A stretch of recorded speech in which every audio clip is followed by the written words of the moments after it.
It's interesting that some people find science so easy and others find it kind of dull and difficult. Especially kids, some of them are just eat it up.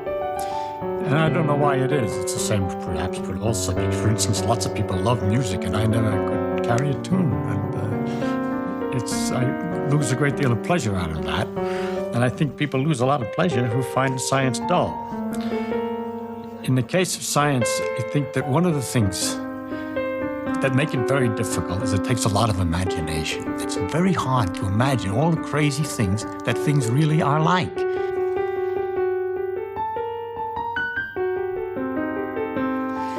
Nothing's really as it seems. We're used to get, hot and cold, and all that hot and cold is the speeds that the atoms are jiggling. If they jiggle more, it corresponds to hotter, and colder is jiggling less. So if you have a bunch of atoms, a cup of coffee or something sitting on a table, and the atoms are jiggling a great deal in the coffee, and they bounce against the cup, and the cup then gets shaking, and the atoms in the cup shake, and they bounce against the saucer, and the heat heats the cup, and heats everything else. And hot thing spreads its heat into other things by mere contact, because the atoms that are jiggling a lot in the hot thing shake the ones that are jiggling only a little bit in the cold thing, so that the hot heat, we say, goes into the cold thing. It spreads. But what's spreading is just jiggling and irregular motions, which is easy to kind of understand. It brings up another thing that's kind of curious. That I say the things jiggle, and if you're used to balls bouncing, they slow up and stop after a while. But we have to imagine with the atoms a perfect elasticity. They never lose any energy. Every time they bounce, they keep on bouncing all the time. They don't lose anything. They're perpetually moving. And that the things that happen when we say something loses energy, if a ball comes down and bounces, it shakes irregularly some of the atoms in the floor. And then when it comes up again, it leaves some of those atoms moving, jiggling. So as it bounces, it's passing its extra energies, its extra motions, to little patches on the floor each time it bounces, and loses a little each time, until it settles down, we say, as if all the motion has stopped. But what's left is the floor is shaking more than it was before, and the atoms in the ball are shaking more than they were before. That the organized motion of all these atoms moving the same way, falling down, and the quiet floor is now transformed into a ball sitting on the ground. But all that emotion is still there in a form, or the energy of motion, in the form of the jiggling of the floor, which is a little bit warmer. Well, unbelievable. But anybody who's hammered a great deal on something knows that it's true, that if you pound something and hit it a lot, you can feel the temperature difference. It heats up. It heats up simply because you're jiggling it. This picture of atoms is a beautiful one, and you can keep looking at all kinds of things this way. You see a little drop of water, a tiny drop, and the atoms attract each other. They like to be next to each other. They want as many partners as they can get. Now, the guys that are at the surface have only partners on one side here, in the air on the other side, so they're trying to get in. And you can imagine this team of people, these teeming people, all moving very fast, all trying to have as many partners as possible. And the guys at the edge are very unhappy and nervous, and they keep pounding in, trying to get in, and that makes it a tight ball instead of a flat. And that's what, surface tension, the way when you realize, when you see how sometimes a water drop sits like this on a table, then you can start to imagine why it sits like that, because everybody's trying to get into the water. And at the same time, while all this is happening, there are these atoms that are leaving the surface, and the water drop is slowly disappearing. I find myself trying to imagine all kinds of things all the time, and I get a kick out of it, just like a runner gets a kick out of sweating. I get a kick out of thinking about these things. I can't stop. I mean, I could talk forever. If you cooled off the water so the jiggling is less and less, and it jiggles slower and slower, then the atoms get stuck in place. They like to be with their friend. There's a force of attraction, and they get packed together. They're not rolling over each other. They're in a nice pattern, like oranges in a crate, in a nice organized pattern, all just jiggling in place, but not having enough motion to get loose of their own place and to break the structure down. And that's what I'm describing as a solid. It's ice. It has a structure. If you held the atoms at one end in a certain position, all the rest are lined up in a position sticking out, and it's solid at the end. Whereas if you heat that harder, then they begin to get loose and roll all over each other, and that's the liquid. And if you heat that still harder and they bounce harder, then they simply bounce apart from each other, and they're just individual, I say atoms, it's really little groups of atoms, molecules, which come flying and hit. And although they have a tendency to stick, they're moving too fast. Their hands don't grab, so to speak, as they pass, and they fly apart again. And this is the gas we call steam. You can get all kinds of understanding. When I was a kid with this air, which I was always interested in, I noticed that when I pumped up my tires with a bicycle, you can learn a lot by having a bicycle. I'd pump up the tires, that the pump would get hot. And that also understandable. See, as the pump handle comes down and the atoms are coming up against it and bouncing off, and it's moving in, the ones that are coming off have a bigger speed than the ones that are coming in, so that as it comes down, and each time they collide, it speeds them up. And so they're hotter. When you compress the gas, it heats. And when you pull the piston back out, then atoms which are coming fast at the piston feel a receding or sort of a give. It gives, and it comes out with less energy. It's like going up against something which is soft and yielding. It goes boom, boom, and it loses. So as you pull the piston out and the atoms are hit, they lose their speed and they cool off. And gases cool when they expand. And the fun of it is that all these things which you see, notice in the world about it, the pump heats the gas, and then the gas cools when it expands, or the steam evaporates until you cover the cover, and all these things you can understand from these simple pictures. And that's kind of a lot of fun to think about. I don't want to take this stuff seriously. I think we should just have fun imagining it, not worry about it. There's no teacher going to ask you questions at the end. Otherwise, it's a horrible subject.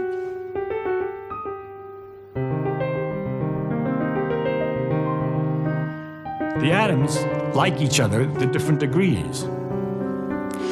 Oxygen, for instance, in the air would like to be next to carbon, and if they're getting near each other, they snap together. If they're not too close, though, they repel and they go apart, so they don't know that they could snap together. It's just as if you had a ball that was trying to climb a hill and there was a hole it could go into, like a volcano hole, a deep one. It's rolling along, it doesn't go down in the deep hole, because if it starts to climb the hill and then rolls away again. But if you made it go fast enough, it'll fall into the hole. And so if you have something like wood in oxygen, there's carbon in the wood from a tree, and the oxygen comes and hits it, carbon, but not hard enough, and it just goes away again. The air is always coming, nothing's happening. If you can get it faster, by heating it up somehow, get it started. A few of them come fast. They go over the top, so to speak. They come close enough to the carbon and snap in. And that gives a lot of jiggly motion, which might hit some other atoms, making those go faster so they can climb up and bump against other carbon atoms, and they jiggle, and they make others jiggle, and you get a terrible catastrophe, which is one after the other. All these things are going faster and faster and snapping in, and the whole thing is changing. That catastrophe is a fire. It's just a way of looking at it, and these things are happening. They perpetual. Once it gets started, it keeps on going. The heat makes the other atoms capable of reaching to make more heat, to make other atoms, and so on. So this terrible snapping is producing a lot of jiggling. And if I put, with all that activity of the atoms there, and I put a cup of coffee over that mess of wood that's doing this, it's going to get a lot of jiggling. So that's what the heat of the fire is. And then, of course, if you see, this is what happens when you start to think. You just go on and on. Wonder where. How did it get started? Why is it that the wood's been sitting around all this time with the oxygen all this time, and it didn't do this earlier or something? Where did I get this from? Well, it came from a tree. And the substance of a tree is carbon. And where did that come from? That comes from the air.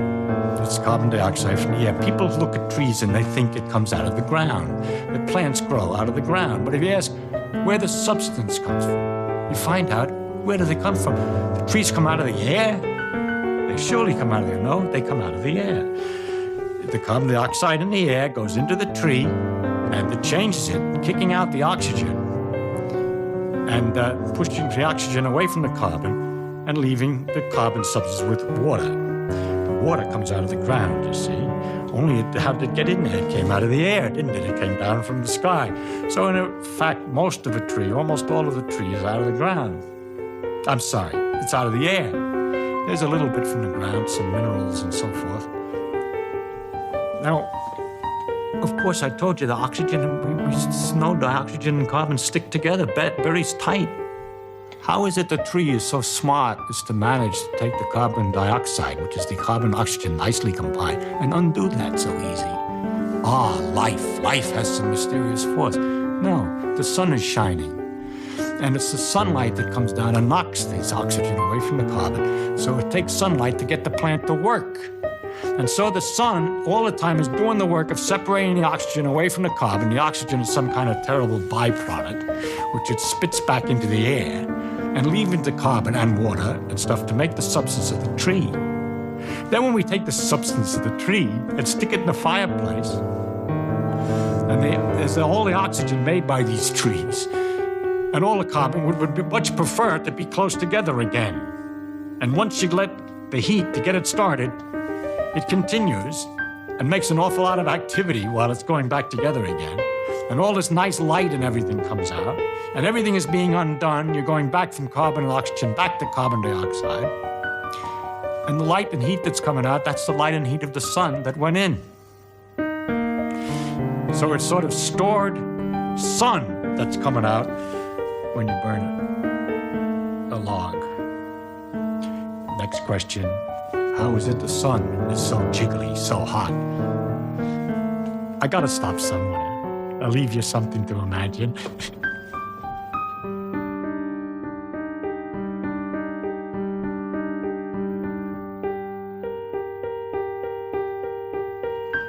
Most elastic things like steel springs and so on is nothing but this electrical thing pulling back. You pull the atoms a little bit apart when you bend something, and then they try to come back together again.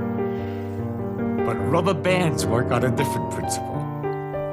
There's some long molecules like chains and other little ones that are shaking all the time that are bombarding them with these chains. And the chains are all kind of kinky and knocked about and shake. When you pull open the rubber band, the strings get straighter. But these strings are being bombarded on the side by these other atoms trying to shorten them by kinking them. So it pulls back. It's trying to pull back, and it's pulling back only because of the heat. So if you heat a rubber band, it'll pull more strongly, for instance. If you hang a weight with a rubber band and put a little match to it, it's kind of fun to watch it rise the way it heats more. And there's another thing you can check that this idea is right, that it's heat that drives a rubber band. If you pull the band out, just like when we push the piston in the gas, if you pull the band out, this tightening string hitting those molecules makes them move faster, and so it's warmer. And if you take the band and let it in, then the molecules hitting the strings which sort of give as the thing hits, and they give in to the soft like, and they lose energy when they hit these retiring strings. So it cools. And there is a little way you can do this. You're not very sensitive. It's a small effect. If you take a fairly wide rubber band and put it between your lips and pull it out, you'll certainly notice it's hotter.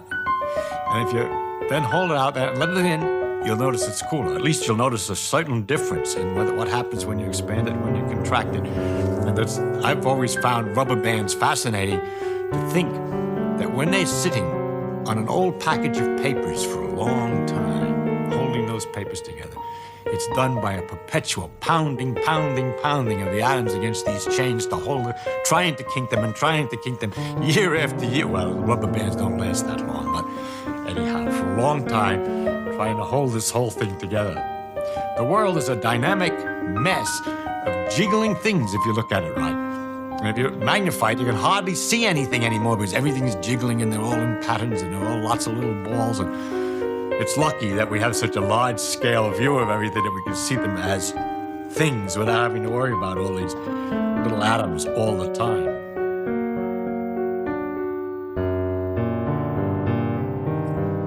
If you get hold of two magnets and you push them, you can feel this pushing between them. turned around the other way and they slammed together. Now, what is it, the feeling between those two magnets?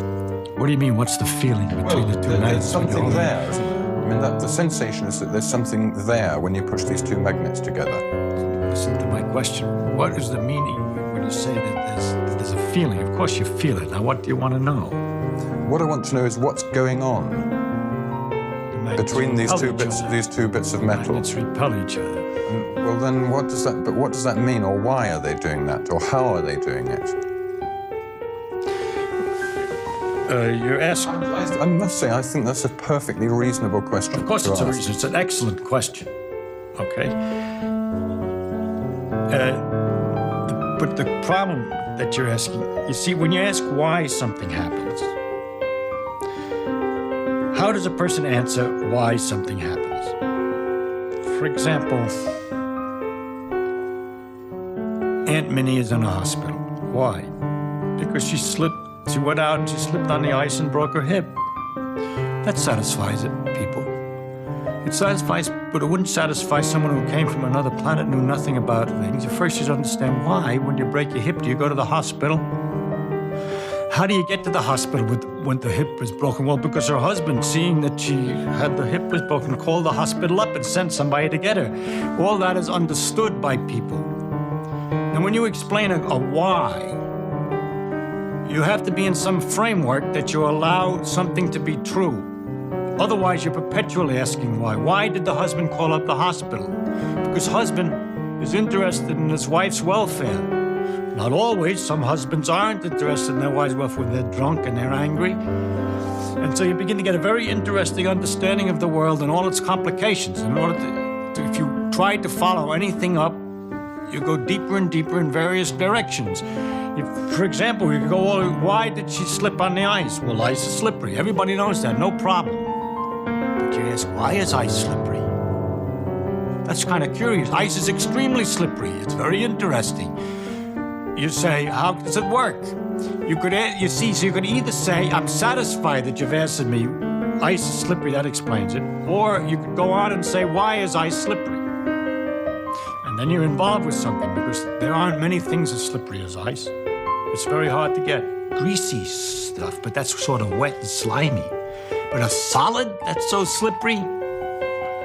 Because it is in the case of ice that when you stand on it, they say, momentarily the pressure melts the ice a little bit, so you got a sort of instantaneous water surface on which you're slipping. Why on ice and not on other things? Because ice expands water expands when it freezes, so the pressure tries to undo the expansion and melts it. It's capable of melting it. But other substances contract when they're freezing, and when you push them, they're just satisfied to be solid. Why does water expand when it freezes and other substances don't expand when they freeze? All right? I'm not answering your question, but I'm telling you how difficult the why question is. You have to know what it is that you're permitted to understand and allowed to be understood and known, and what it is you're not. You'll notice in this example that the more I ask why, it gets interesting after all. That's my idea, that the deeper a thing is, the more interesting it is. And we could even go further and say, why did she fall down when she slipped? That has to do with gravity, involved in all the planets and everything else. Never mind, it goes on and on. Now, when you ask, for example, why two magnets repel, there are many different levels. It depends on whether you're a student of physics or an ordinary person that doesn't know anything or not.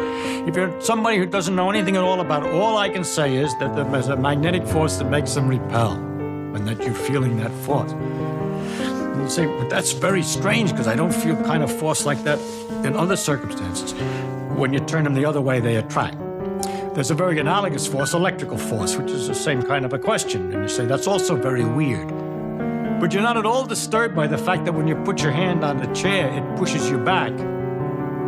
But we found out by looking at it that that's the same force, as a matter of fact. The electrical force, not magnetic exactly in that case, but it's the same electrical repulsions that are involved in keeping your finger away from the chair, because everything's made out of its electrical forces in microscopic details. There's other forces involved, but it's connected to electrical forces.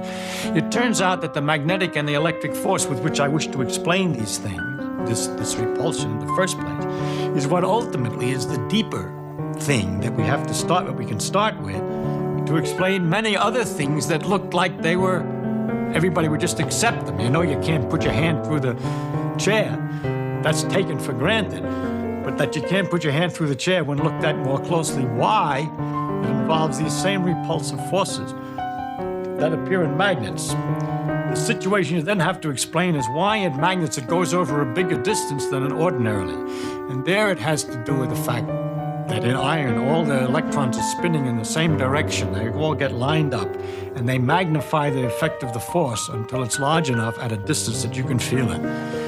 But it's a force which is present all the time and very common, and is in a basic force of almost, I mean, I can go a little further back if I were more technical, but in the early level, I just have to tell you that's going to be one of the things you'll just have to take as an element in the world, the existence of magnetic repulsion, or electrical attraction, magnetic attraction. I can't explain that attraction in terms of anything else that's familiar to you. For example, if we say the magnets attract like as if they were connected by rubber bands, I would be cheating you. Because they're not connected by rubber bands, I should be in trouble. You'd soon ask me about the nature of the bands. And secondly, if you were curious enough, you'd ask me why rubber bands tend to pull back together again, and I would end up explaining that in terms of electrical forces, which are the very things that I'm trying to use the rubber bands to explain, so I have cheated very badly, you see. So I'm not going to be able to give you an answer to why magnets attract each other, except to tell you that they do, and to tell you that that's one of the elements in the world of different kinds of forces. There are electrical forces, magnetic forces, gravitational forces, and others, and those are some of the parts. If you were a student, you'd go further. I could go further. I could tell you that the magnetic forces are related to the electrical forces very intimately, that our relationship between the gravity forces and electrical forces remains unknown, and so on. But I really can't do a good job, any job, of explaining magnetic force in terms of something else that you're more familiar with, because I don't understand it in terms of anything else that you're more familiar with.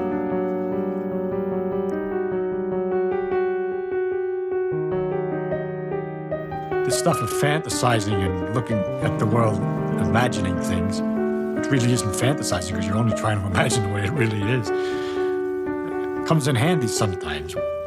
The other day I was at the dentist and he's getting ready with his electric drill to make holes. And I thought I better think of something fast or else it's going to hurt. And then I thought about this little motor going around and what was it that made it turn? And what was going on? And what's going on is there's a dam some distance away here, and water going over the dam turns a great big wheel, right? And this wheel is connected with long, thin pieces of copper, which split up into other pieces of copper and split up and spread all over the city. And then they're connected back through another little gadget that makes wheels turn. All the wheels of the city are turning because this thing turns. If this thing stops, all the wheels stop. It starts again, they all start again. And I think that's kind of a marvelous thing of nature. It's extremely curious. That phenomenon I like to think about a lot because all it is copper and iron. See, sometimes we think it's a man-made generator, it's very complicated, the phenomenon is a result of some special something that we made. But it's nature doing it, and it's just iron and copper. And if you took a big long loop of copper and had iron at each end and moved a piece of iron here, the other iron moves at the other piece. And if you get it down to the nothing, just moving a piece of iron in a loop of copper and seeing another piece of iron move, you realize what a fantastic mystery nature is. You don't even need the iron. You could, if you at least get this pump primed and started, by jiggling copper strands around fast enough, knotting them and unknotting them and so forth, you can get other copper strands to move at the other end of a long connection. And what is it? It's only copper and motion. And we're so used to circumstances in which these electrical phenomena are all canceled out. everything's sort of neutral, pushing and pulling is really very dull. But nature has these wonderful things, magnetic forces and electrical forces. You comb your hair with your comb and you get some strange condition. So you put it in front of a piece of paper and it lifts up the paper, or the paper jiggles at a distance far away. And that's, in fact, turns out, that is the thing that's more deeper inside of everything than the things we're used to. We're used to forces that only act directly, right? You push with your finger, it only acts directly. But then you have to imagine what it is that's pushing with the finger. Here's this little finger's made out of little balls and atoms. And it's got another bunch of atoms that I'm pushing. And there's a little space between those atoms. And this pushing is going through that space. And the only thing that happens with the comb and the paper is that circumstances have arisen, which make it possible to see that these forces go through a bigger distance than just the short distance between the atoms. What it is we have charges like electrons that are both the same. They repel each other with a force. They're little tiny particles. They're a piece of the atom, and they repel each other with a force which is enormous. It's inversely as the square of the distance, just like gravity is inversely as the square of the distance, but gravity is attractive, and this is repulsive. And for two electrons, the gravity is so weak compared to the electricity. Electricity is so much more enormous than the gravity. I can't express it because I don't know the name of the number. It's 1 with 30 or 8 or 40 zeros after the 1. Bigger is electricity.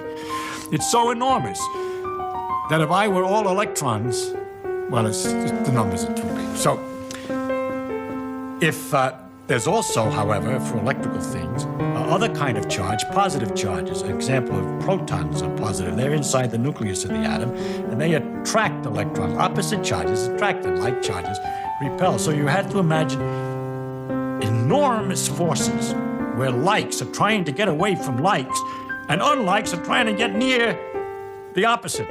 What would happen if you had a lot of them? All the likes would collect with unlikes. They attract each other. And they get an intimate mixture of pluses and minuses all on top of each other, very close together. You wouldn't have a lot of pluses anywhere because they repel each other. They'll all be compensated by minuses very close. And you get these little knots of plus and minus. The reason that the knots don't get smaller and smaller is because they are particles, and there's quantum mechanical effects that we won't discuss that makes it that you can't get any smaller than a certain size. And so you get these little lumps, which are balls. They're the atoms. The atoms have positive and negative charge, and they're neutralized. They cancel their charge as nearly as they can. And because of this force is so big, it ends up nowhere, with very little left. Because it's so big, it cancels out. There's always so exactly the same pluses and minuses in any normal material. When you comb your hair, it rubs just a little bit extra off. Just a few extra minuses, say, here. And somewhere else, a few extra pluses. But the forces are so big, there's just the extra ones which make a force that we can see that seems to be at a long range. And that we find mysterious, and that we need an explanation for. And we try to find an explanation for it in terms of ideas like the forces that are inside of rubber bands or steel bars or twisted things. We would like to have some kind of puller at a distance because we're used to it, that we don't get any push until we're touching. But the fact is that the reason we don't get any push until we're touching is it's the same force as you see at a long distance, only it's come down to short because the pluses and minuses have canceled out so well that you don't feel anything until it gets very, very close. When it gets close enough, of course, it makes a difference which is plus and which is minus and where they are, and they repel each other. So it's kind of fun to imagine this intimate mixture of highly attractive opposites, which are so strong that they cancel out the effects. And it's only sometimes when you have an excess of one kind and another that you get this mysterious electrical force. And how can I explain the mysterious electrical force in any other way? Why should I try to explain it in terms of of something like jelly or other things which are made, and I understand, the other way around in terms of strong long-distance forces which have all canceled out. So it's the electrical forces, in fact, and the magnetic forces, in fact, that we have to accept as the base reality in which we're going to explain all the other things, So again, it turns out it's hard to understand. You have to do a lot of imagining. That the real world has as its base a force which acts at a long distance. That we haven't got much experience with that force. We have a peculiar phenomena here and there, but ordinarily we don't have much experience with that force. It's simply because that's what requires explanation. That's what requires imagination. The long-distance force we have no other picture for. And then the example of the generator, for instance, what happens is that the electrons, which are a part of an atom, they're pushed by the motion of the copper wires. And it's wonderful to think that you push a few here, and they get too close together, so they push the others because they repel at a long distance. So it's not just like water, which repels at a short distance, but it's a wonderful fluid which repels at a long distance, and the effects therefore can go very quickly through the wire. If there's a little concentration, you go zing through the wire all over the city at once. And you can use that stuff to make signals. You can push a few electrons here and there by talking in a telephone at the other end of the line. A long line of copper across the city.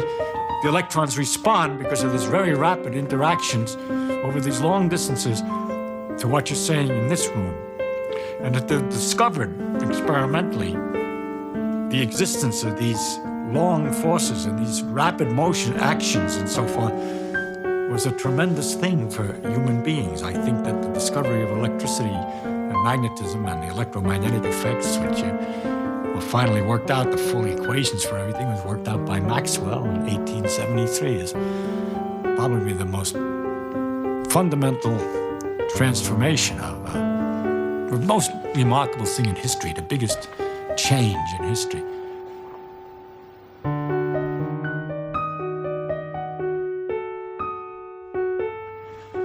I went to a scientific school, MIT, and in fraternity, when you first join, they try to keep you from being, if you think you're smart, from being feeling that you're too smart, by giving you what look like simple questions to try to figure out what actually happens. And it's like training for imagination, you know.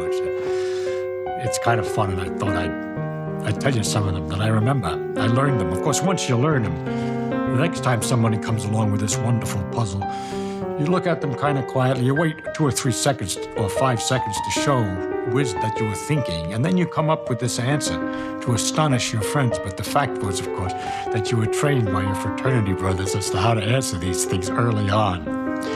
One of the questions we got was the problem about the mirror. It's an old problem. You look in a mirror, and let's say you part your hair on the right side. Then you look in the mirror, and the image has got its hair part on the left side. So the image is left to right mixed up. It's not top and bottom mixed up, because the top of the head of the image is up there at the top, and the bottom of the feet is at the bottom. And the question is, how does a mirror know to get the left and right mixed up and not the up and down? You get a better idea of the problem if you think of lying down and looking at the mirror. All right, your hair is still on the left side, and now the left and right was the up and down, whereas the up and down, which look okay, was the right and left before. And the mirror somehow figured out what you're going to do when you're looking at it. So to describe in a sort of symmetrical way what a mirror does, that it doesn't look lopsided, that it takes left and mixes it up with right, and it doesn't do the same with up and down. And after a lot of fiddling, I knew we worked out the answer to that one. You see, if you wave this hand, then the hand in the mirror that waves is right opposite it. The hand on the east is the hand on the east, and the hand on the west is the hand on the west, and the head that's up is up, and the feet that are down are down. Everything's really all right. But what's wrong is if this is north, your nose is to the north of the back of your head, but in the image, the nose is to the south of the back of the head. So what happens really in the image is neither the right nor left mixed up with the top and bottom, but the front and back have been reversed. You see, that which is the nose on the thing is on the wrong side of the head, if you want to. All right? Now, ordinarily, when we think of the image, we think of it as another person. And we think of the normal way that a person would get into that condition over there. It's a psychological thing. We don't think of the idea that the person has been squashed and pushed backwards, forwards with his nose and his head, because that's not what ordinarily happens to people. A person gets to look like he looks in the mirror by walking around and facing you. And because people, when they walk around, don't turn their head for their feet, we leave that part alone. But they get their right and left hands swung about, you see, when they turn around. And so we say that it's left and right interchanged. But really, the symmetrical way, it's along the axis of the mirror that things get interchanged. Well, that's kind of an easy one. A harder one, and very entertaining, was what keeps a train on the track? And of course, the answer is, as everyone thinks, the flanges on the wheels. You know, the wheels have some kind of flange on them. But that's not the answer. Those flanges are just safety devices. If the flanges rub against the tracks, you hear a terrible squealing. They're just in case the real mechanism doesn't work. There's another problem with trains that's connected to it. People all know this about their automobile, that when you go around a corner, the outside wheels have to go further than the inside wheels. And if the wheels were connected on a solid shaft, you couldn't do that. You can't turn the outside wheels further than the inside wheels. And so the shaft is broken in the middle with a gear system which is called a differential. Did you ever see the differential on a railroad train? No, you look at those wheels under a freight car, and there are the two wheels, and there's a solid steel rod going from one wheel to the other. There's nothing. One turns the same as the other. So now how does it go around a corner, a curve, when the outside wheel has to go further than the inside wheel? And the answer is that the wheels are flanged like this. I mean, not flanged, they're cones. This way. That is, they're a little fatter, closer to the train, and a little thinner further out. If you look closely, you'll see they got this beveled edge. And it's all very simple. When they go around a curve, they slide out on the track a bit so that this wheel travels on a fatter part, a bigger diameter, and this on a smaller diameter. So when they both turn one turn, this swings further than the other. And that's what keeps it on the track also the same way. Suppose the train's running along on this thing, on the track, and the track's here and here, and the two wheels are exactly balanced, and it's nice and even. Suppose accidentally it gets a bump or something and slides out this way.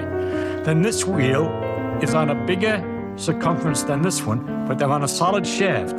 So when it turns once around, it carries this wheel forward relative to the other and steers the train back on the track. Of course, if it gets too far off on the other side, it goes back and forth, and it stays on the track because the wheels are tapered and the flanges are safety.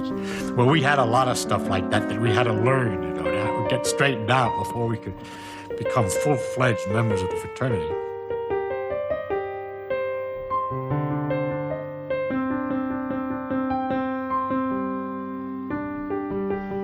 If I'm sitting next to a swimming pool and somebody dives in and she's not too pretty, so I can think of something else, I think of the waves and things that have formed in the water. And when there's lots of people have dived in the pool, there's a very great choppiness of all these waves all over the water. And to think that it's possible, maybe, that in those waves there's a clue as to what's happening in the pool. That some sort of insect or something with sufficient cleverness could sit in the corner of the pool and just be disturbed by the waves. And by the nature of the irregularities and bumping of the waves, have figured out who jumped in, where and when, and what's happening all over the pool. And that's what we're doing when we're looking at something. The light that comes out is waves, just like in the swimming pool, except in 3 dimensions instead of the 2 dimensions of the pool. It's they're going in all directions. And we have an 1/8 of an inch black hole into which these things go, which is particularly sensitive to the parts of the waves that are coming in a particular direction. It's not particularly sensitive when they're coming in at the wrong angle, which we say is from the corner of our eye. And if we want to get more information in the corner of our eye, we swivel this ball about so that the hole will move from place to place. Then it's quite wonderful that we can figure out so easy. That's really because the light waves are easier than the waves in the water are a little bit more complicated. It would have been harder for the bug than for us, but it's the same idea, to figure out what the thing is that we're looking at a distance. And this is kind of incredible because when I'm looking at you, someone standing to my left can see somebody who's standing at my right. That is, the light could be going right across this way. The waves are going this way. The waves are going this way. The waves are going this way. It's just a complete network. Now, it's easy to think of them as arrows passing each other, But that's not the way it is, because all it is something shaking. It's called the electric field, but we don't have to bother with what it is. It's just like the water height is going up and down. So some quantity is shaking about here, and in a combination of motions that's so elaborate and complicated that the result is to produce an influence which makes me see you at the same time completely undisturbed by the fact that there are influences that represent the other guy seeing him on this side. So that there's this tremendous mess of waves all over in space, which is the light bouncing around the room and going from one thing to the other. Because, of course, most of the room doesn't have 1/8-inch black holes.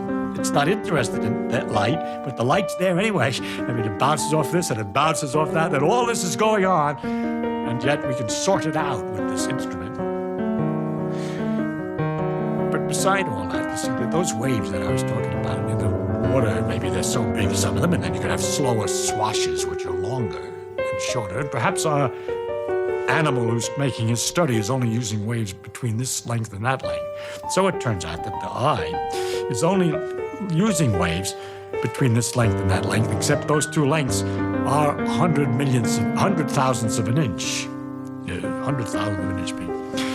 And what about the slower swashes, the waves that go more slowly, that have a longer distance from crest to trough? Those represent heat. We feel those, but our eye doesn't see them focused very well. We don't, in fact, at all. The shorter waves are blue, the light, and the longer waves are red. But when it gets longer than that, we call it infrared. All this is in there at the same time. That's the heat.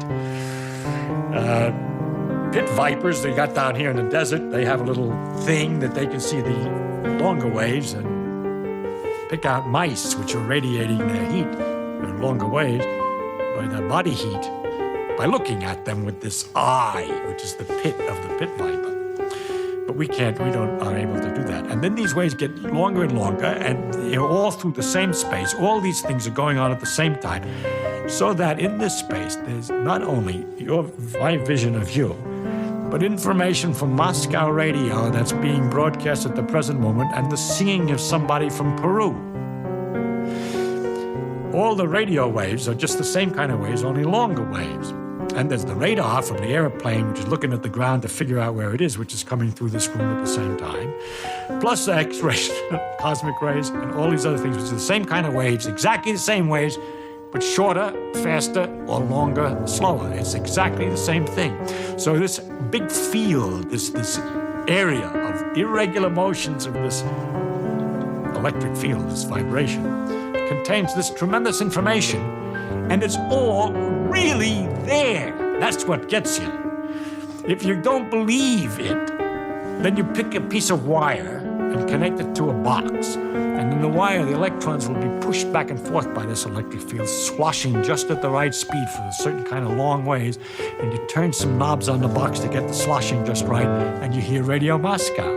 Though you know that it was there. How else did it get there? It was there all the time. It's only when you turn on the radio that you notice it. But that all these things are going through the room at the same time, which everybody knows, but you gotta stop and think about it to really get the pleasure about the complexity, the inconceivable nature of nature.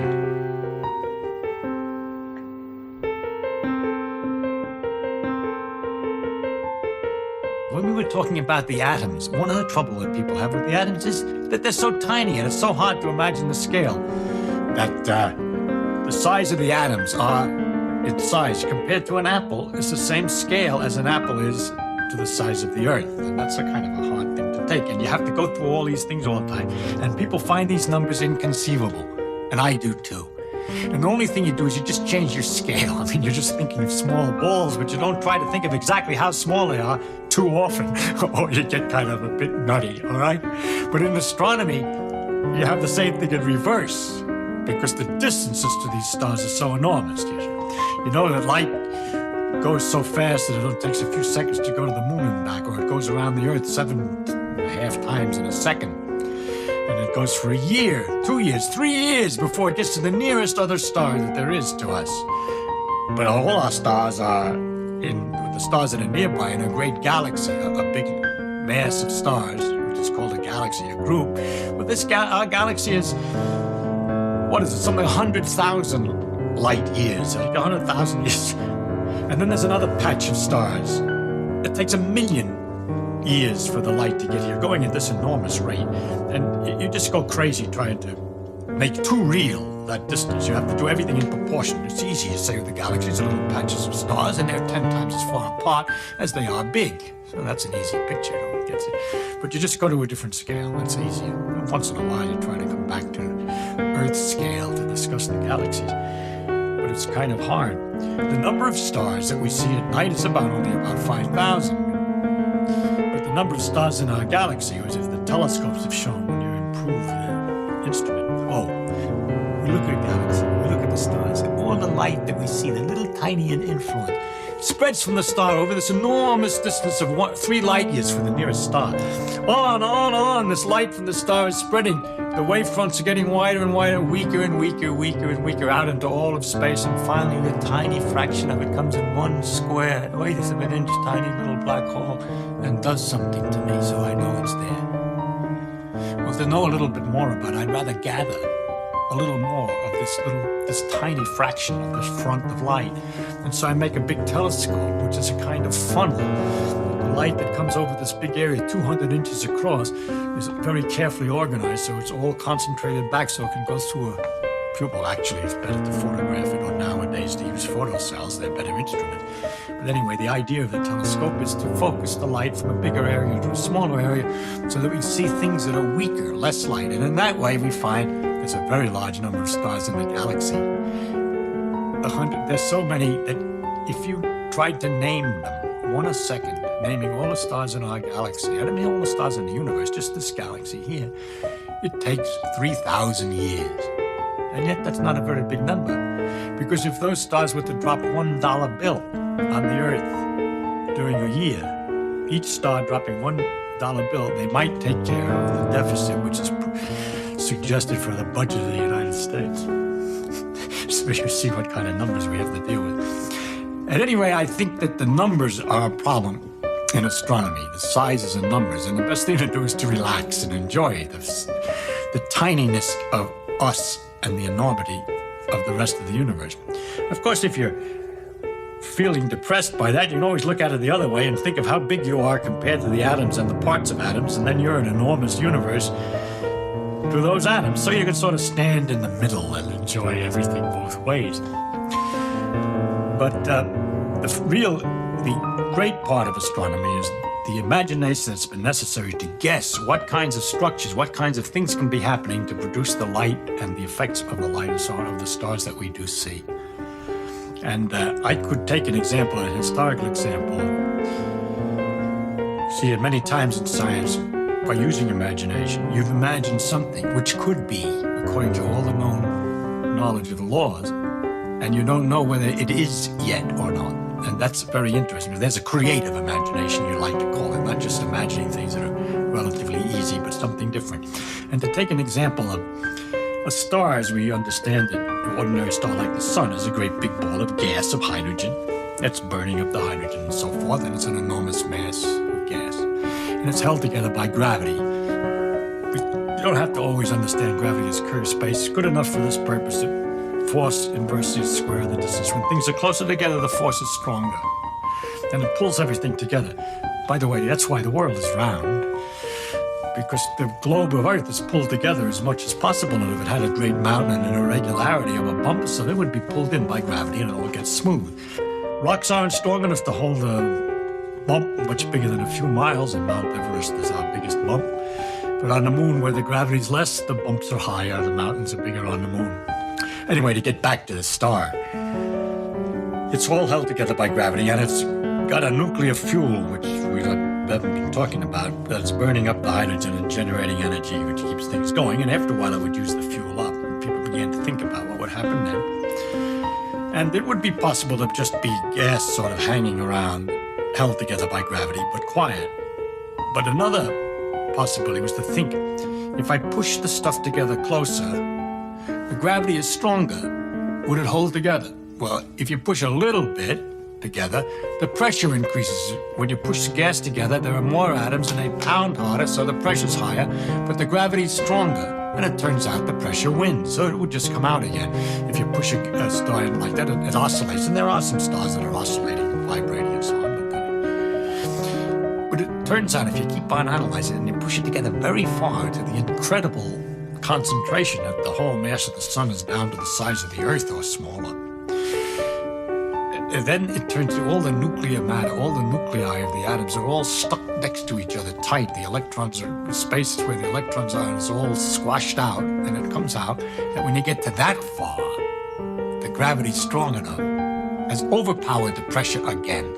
Even though the pressure's got to be enormous, the gravity's got to be even more enormous, and the thing will stay steady at a different size and be nothing but a neutron's nuclear matter, nothing solid nuclear matter. And this is a possibility was worked out by Oppenheimer and Volkov, and it's called a neutron star. And people waited to see if there were any such neutron stars for years, until recently they found these strange pulsars which emit flashes of radio waves, and later they found light, which can go 30 times a second, for instance, the fastest ones, or maybe 10 times a second, or 1 a second. And at first, that's very mysterious. You're used to stars being big and slow, and how can anything in a star move in a 30th of a second? Well, these things are very small neutron stars, and they're spinning very fast. And there's some, for reasons not yet understood, they're emitting a beam of radio waves, like a searchlight in an airport or something. Those things go around, boop, boop, boop, so we get these flashes, tick, tick, tick, tick, tick, tick, tick, that fast. To imagine a star, the mass of the sun, doing something, turning so fast as 30 times a second is another one of these big number, hard to conceive imaginary things, okay? And the whole idea that there could be a star of such enormous density that a teaspoon would weigh so much that of the matter that if you put it down on the Earth's surface, it's so heavy it'll just plow right through to the center of the Earth, and things like that. It took a lot of imagination. It comes out of the mathematics and the analysis and all this that help you to make sure you're not making a mistake.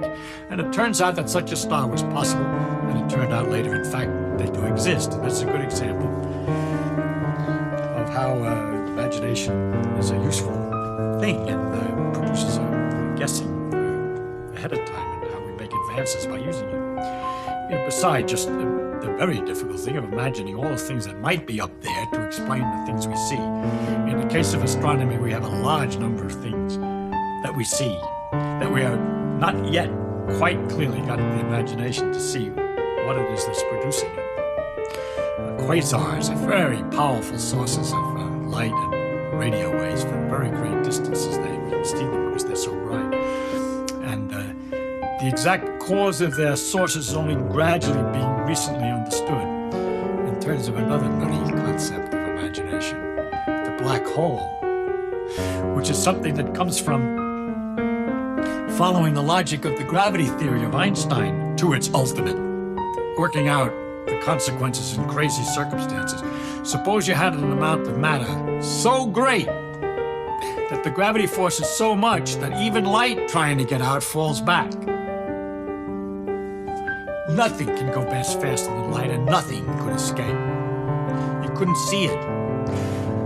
How would you get there? If you had a lot of matter to start with, it could fall together and get into this condition that no longer could the light come out. And so you would have this thing which would continue to attract things to it. Things would go in and nothing would come out. That's called a black hole. And you say, well, how can a black hole, which is absorbing everything, make all this energy that we see? Is that an explanation of the quasar? Actually, it may well be, because if the things are falling in don't go plunk in, but go around, falling in by swirling, then as they fall in and irregularly and so forth, and in the fast motions that it produces, they go down this whirlpool, they generate a lot of energy and friction and so forth, and different kinds of effects, magnetic and electric effects that could make the jets of matter that come out of the quasar and the radio galaxies in ways that are not really understood. We don't have a real picture of why there are jets of radio waves and so matter emitting radio waves. In galaxies, there are galaxies, which great jets have come out of, big clouds of matter on each side, which are emitting radio waves. So there's some kind of a source in there it sort of gets wound up and then shoots these jets of material out with tremendous energy. And it's guessed that maybe that's a black hole somehow or other. And the somehow or other is the challenge of imagination, which has not yet been answered by anybody with any great confidence.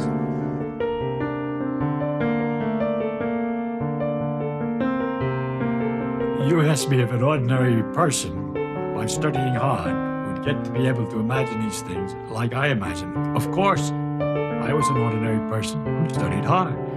There's no miracle people. It just happens they got interested in this thing and they learned all this stuff. They're just people.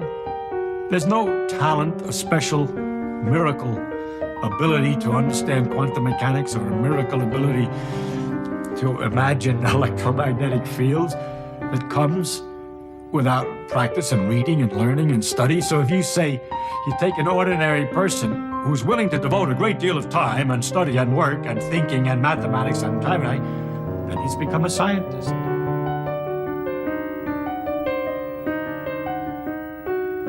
But when I'm actually doing my own things and I'm working in the high, the deep and esoteric stuff that I worry about, I don't think I can describe very well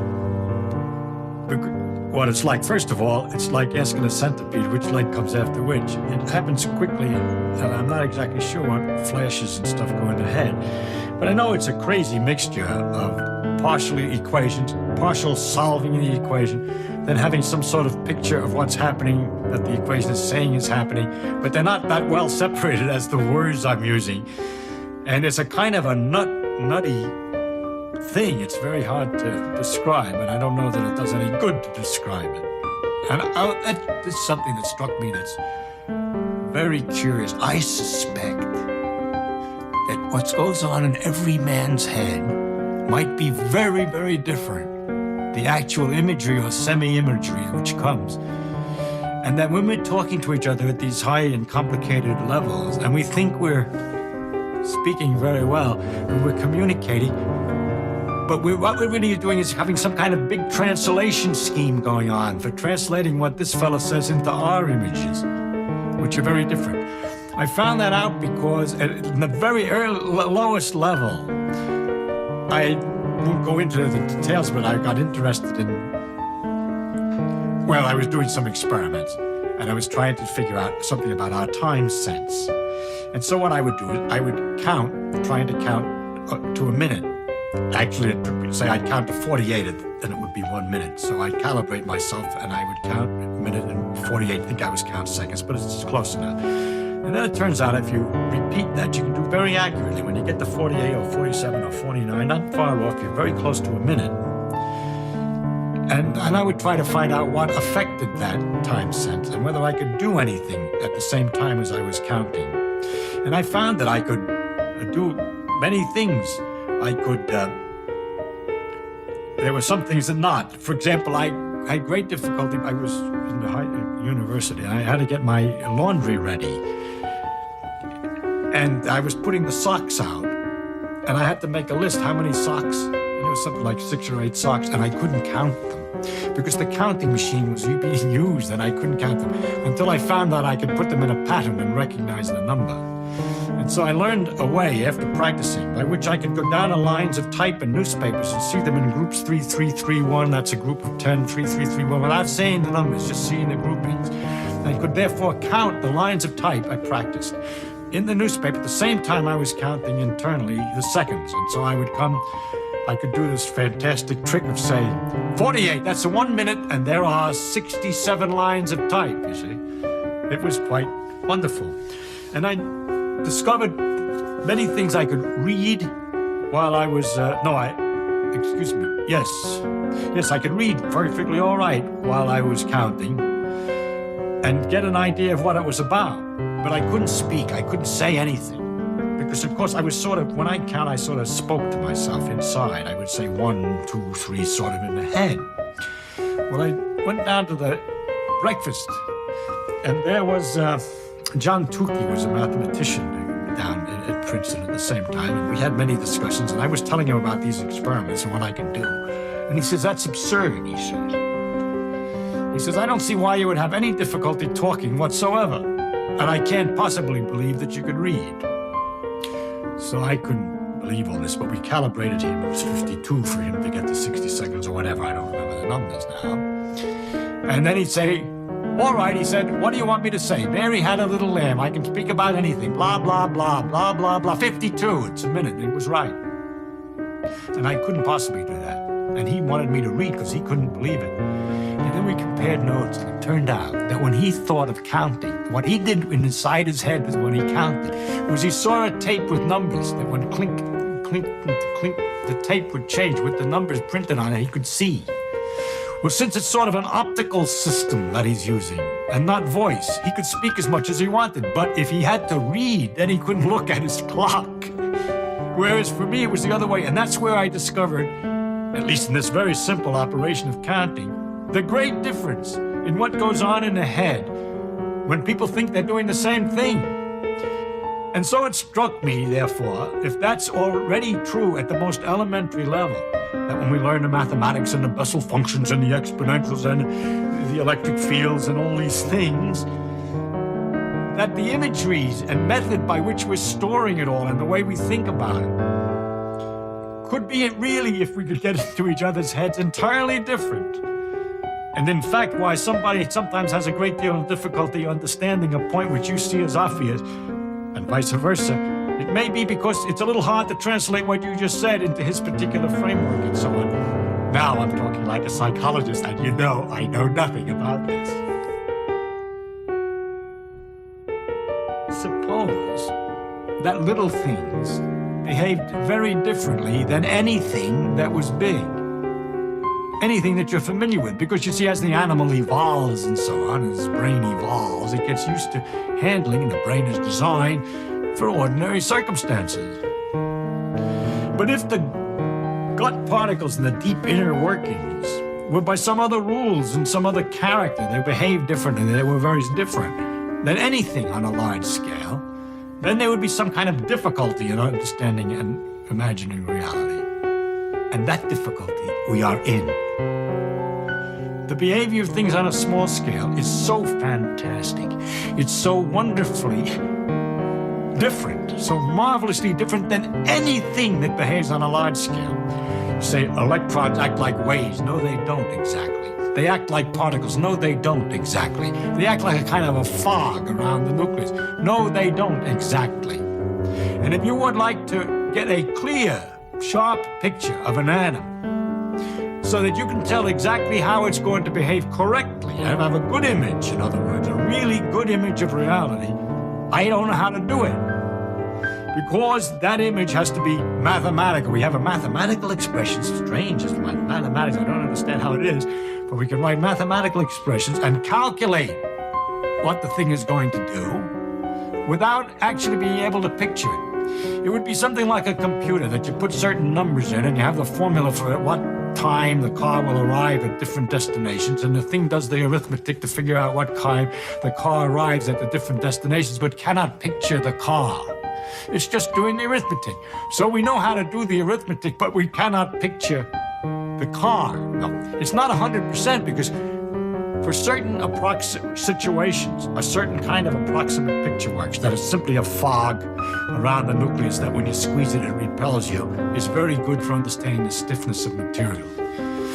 That it's a wave which does this and that is very good for some other phenomenon. All right? So when you're working with certain particular aspects of the behavior of atoms, for instance, when I was talking about temperature, and so forth, that they're just little balls, it's good enough, and it gives a very nice picture of temperature. But if you ask more specific questions, and you get down to questions like, how is it that when you cool helium down, even to absolute zero, where there's not supposed to be any motion, it's a perfect fluid that hasn't any viscosity, has no resistance, flows perfectly, and isn't freezing? Well, if you want to get a picture of atoms that has all of that in it, I can't do it, you see. But I can explain why the helium behaves as it does by taking my equations and showing that consequences of them is that the helium will behave as it is observed to behave. So we know we have the theory right, but we haven't got the pictures that will go with the theory. And is that because we're limited and haven't caught on to the right pictures?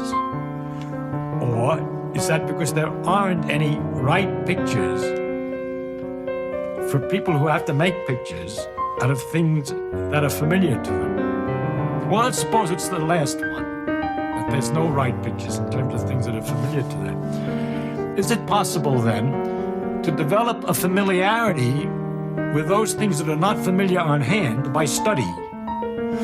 By learning about the properties of atoms and quantum mechanics, by practicing with the equations until it becomes a kind of second nature. Just like it's second nature to know that if two balls came toward each other, they'd smash into bits. You don't say the two balls, when they come toward each other, turn blue. You know what they do.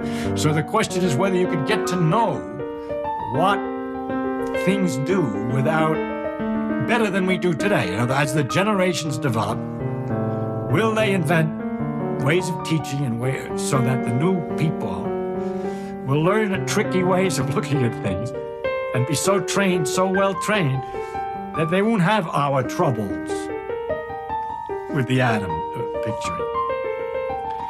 There's still a school of thought that cannot believe that the atomic behavior is so different than large-scale behavior. I think that's a deep prejudice. It's a prejudice from being so used to large-scale behavior. And they're always seeking to waiting for the day that we discover that underneath the quantum mechanics, there's some mundane, ordinary balls hitting or particles moving and so on. I think they're going to be defeated. I think nature's imagination is so much greater than man's, she's never going to let us relax.